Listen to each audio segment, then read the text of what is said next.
À la maison de la falaise, Finn dit à Steffi qu'elle fait de lui un homme heureux en acceptant de l'épouser. Il pense que Kelly sera aussi excitée. Steffi s'exclame, faisons ça. Marions-nous. Ils partagent un profond baiser. Il se dirige vers le canapé, où Finn énumère toutes les choses qu'elle lui a données. Et Steffi mentionne à nouveau avoir rencontré ses parents à leur mariage alors qu'elle lui demande de fixer une date. Finn dit qu'il veut juste savourer ce moment avec sa future épouse. Il décide de profiter du sommeil du bébé et de faire l'amour. Steffi pense qu'il devrait commencer à planifier le mariage. Finn pense que les mariages traditionnels prennent trop de temps et suggère qu'il fasse quelque chose d'inattendu. Steffi veut sa famille là-bas et veut avoir l'opportunité de rencontrer ses parents. Finn l'embrasse et semble inquiet.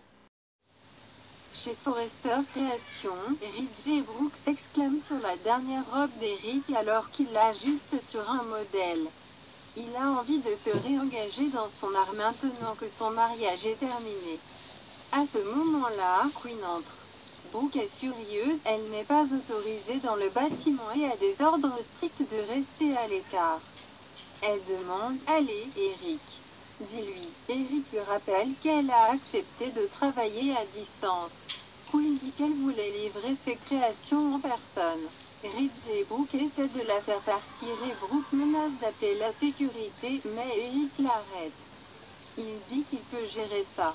Brooke dit à Quinn qu'elle ne peut pas attendre qu'elle soit définitivement hors de la vie d'Eric alors qu'elle et Ridge sortent. Eric demande à Quinn si elle a l'intention de s'excuser à nouveau, mais ce n'est pas pour ça qu'elle est là. Ils discutent de ses créations. Puis Eric est surpris d'apprendre qu'elle n'a pas encore engagé d'avocat pour le divorce. Elle dit qu'elle acceptera n'importe quel règlement qu'il propose. Elle n'a jamais voulu son argent. Elle n'a jamais douté de son équité, seulement de son incapacité à la défendre. Il s'est toujours rangé du côté de Brooke et de sa famille plutôt que d'elle. Eric l'informe qu'il ne peut pas lui pardonner, qu'elle ne peut pas justifier ses actions. Il n'y a aucune excuse pour se tourner vers un autre homme. Quinn récapitule comment il l'a figé dans la chambre. Il dit qu'il détestait que Quinn ait trahi Ridge et l'ait trahi.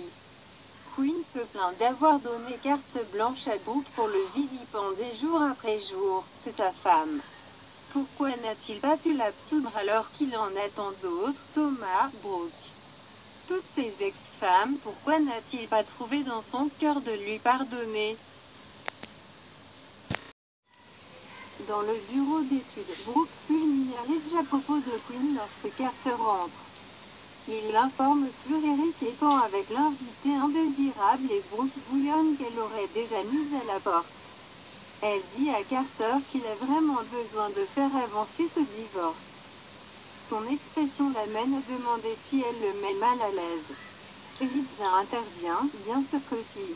Brooke dit qu'elle est juste contente que Carter ait repris ses esprits et l'ait terminé avec Quinn. Elle espère que c'est ce que fait Eric en ce moment.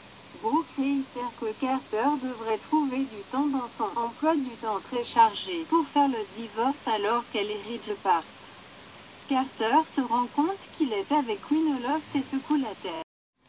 Dans le bureau principal, Quinn informe Eric qu'elle ne sera pas définie par son erreur. Elle s'est tournée vers Carter pour une raison. Elle sait qu'elle l'a blessé.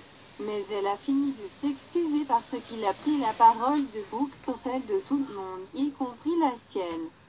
Eric soutient qu'il l'a défendue auprès de tout le monde dans sa vie depuis le tout début. Quinn dit qu'elle ne se sentait pas protégée. Elle était coincée dans un mariage manquant de chaleur et d'intimité. Elle reconnaît ses erreurs mais s'éloigne du mariage en sachant qu'elle lui a donné tout ce qu'elle avait. Quinn n'a peut-être pas son portrait au-dessus de la cheminée, mais elle est fidèle à elle-même et est fière de la femme qu'elle est en train de devenir.